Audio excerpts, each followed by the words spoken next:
Assalamualaikum everyone, welcome back to Mr. TECHFOX. Today I'm going to show you how to configure a proxy server in Windows.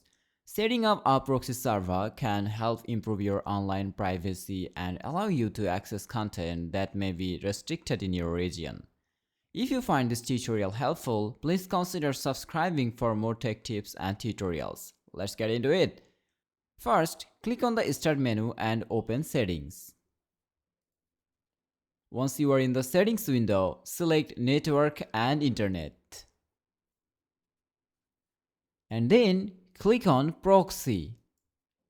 You will see your proxy settings here. You have two options here, Automatic Proxy Setup and Manual Proxy Setup. If you want to automatically detect the settings, just toggle on Automatically Detect Settings and you are good to go. For manual configuration, toggle on Use a Proxy Server. And here's an example.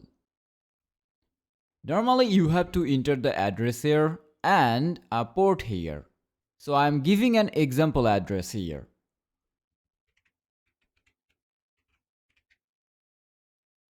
And I'm also giving an example port here. Make sure to use the address and port number provided by your proxy service. If there are certain websites you don't want to route through the proxy, you can add their addresses in the exceptions.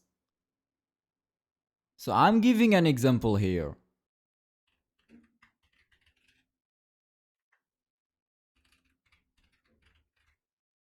Here you can see that I have separated them with a semicolon. That you don't want to go through the proxy. Once you are entered all necessary details, click Save. Your settings will be applied immediately. You can test your internet connection to make sure everything is working smoothly. And that's it.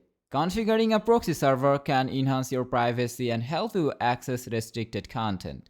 If this tutorial was helpful, don't forget to subscribe to Mr. TECHFOX for more tech tips and tutorials. Thanks for watching and see you in the next one. Allah Hafiz.